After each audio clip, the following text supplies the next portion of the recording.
Assalamu alaikum. Testing, testing. Good?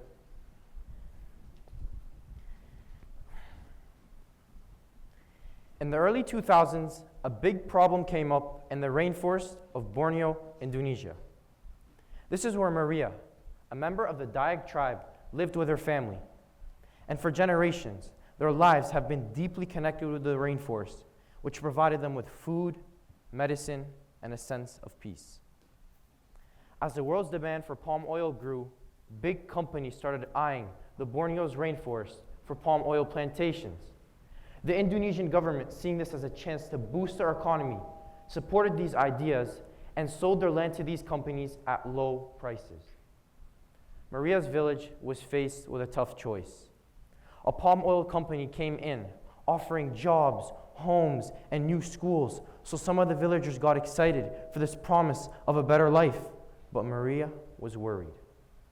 She knew that once the rainforest was gone, it would never come back, and their way of life would be lost forever. And so the village was split. Some families sold their homes, while others, led by Maria, refused. Bulldozers came in and started clearing out the land, destroying everything. And guess what? These promised jobs ended up being low-paying and dangerous. And the roads and buildings that were built came with polluted rivers, disappearing wildlife, and a damaged ecosystem. Maria's fear came true. She knew her community would struggle without the rainforest, and soon those who sold their homes could not afford anything anymore as they had no more money left. Determined to make a change, Maria became an activist. She joined environmental groups and fought for the right of her people and the rainforest. Her work led to global awareness, which led to better policies pushing for sustainable palm oil practices. As you listen to this story, think about this real-life dilemma. On one hand, the palm oil industry offers economic growth and jobs, but on the other hand, it threatens biodiversity, indigenous cultures, and the environment. So what would you do? And how would you balance the need for economic growth and the need to protect our planet and its people? Maria's story is a mirror of the global ethical challenges we face today. The rules and values guiding us are changing, and the decisions we make will shape our generation.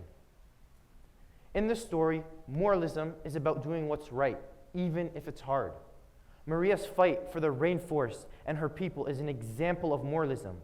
She believed in preserving her way of life for future generations to come.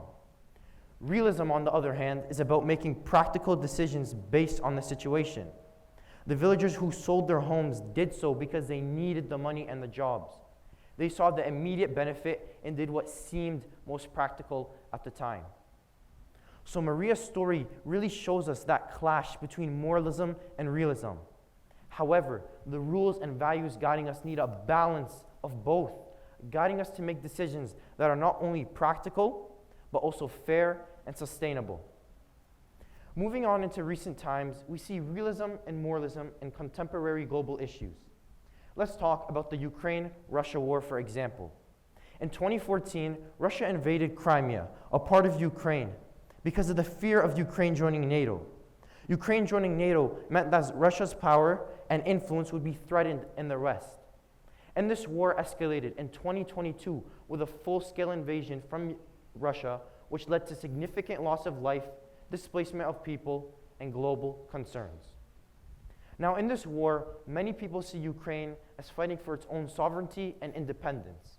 From a moral perspective, supporting Ukraine is about defending the principle that every country should have its own rights to determine its own path without outside interference. Many nations, like the US and Germany, also support Ukraine because it aligns with their national interests in the international system. Now, Russia, on the other hand, can be seen using more of a realist strategy to maintain its influence. Russia may believe controlling parts of Ukraine can help secure its borders and expand its influence in the region. For Russia, it's about ensuring its own security and power rather than just the moral principle. And although many Western countries say that they are taking a moral standpoint on the conflict by supporting Ukraine, They are in fact driven by that realist perspective, that realism concept, as they prioritize their national interests. So in the Russia-Ukraine war, we really see both practical and moral considerations. However, both perspectives play a key role in how countries develop and how leaders deal with their conflicts. Now, I want to talk about 3 Islamic principles that can help us deal with global development and ethical change in our everyday lives. Imagine the world as a big ship moving towards progress, with different countries trying to steer it into different directions, while our Islamic principles can help guide us on this journey. Number 1 is istiqamah, which means staying true to your values. In global development, this means countries should keep a promise to act fair and sustainable, even if it's hard. Just like how a ship needs a steady captain, countries need to stick to their moral beliefs like fairness and honesty.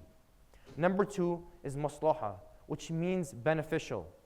On a global stage, this means making decisions that will help everyone rather than just a few people. For example, working to end poverty or improve healthcare is about helping as many people as possible. And number 3 is adl, meaning justice, which is about being fair and making sure everyone's rights are respected. In global development, this means creating systems that provide equal opportunities to everyone and supports everyone, especially those who need it. Now, I want to take a look into this ayah in the Quran. In Surah Al-Baqarah, ayah 143, emphasizing the importance of moderation and balance in navigating societal changes. أعوذ بالله من الشيطان الرجيم وكذلك جعلناكم أمة وسطا لتكونوا شهداء على الناس ويكون الرسول عليكم شهيدا. And thus, we have created a just community that will be witnesses over the people, and the messenger will be a witness over you. This ayah underscores your role as a believer, emphasizing justice and ethical conduct, serving as examples for humanity while maintaining a balanced approach to societal changes and challenges. So our Islamic principles can help guide us in global development by ensuring that we stay true to our values, make decisions that benefit everyone, and care for the earth. By blending these Islamic principles with practical decisions, we can work towards a more just and better world. For ethical change to occur, today's youth must consider their morals and values and take practical actions to align with them. We have the passion, creativity, and the resilience to tackle these complex global problems while sticking to our values. And we have a rich Muslim ethical traditions that can inspire and guide us. And we can do this in 2 different ways: educating and advocating. Educating meaning learning about the religion, learning about Islam and stewardship in Islam and decision-making in Islam, so we can work towards a more just and ethical solutions to our global problems.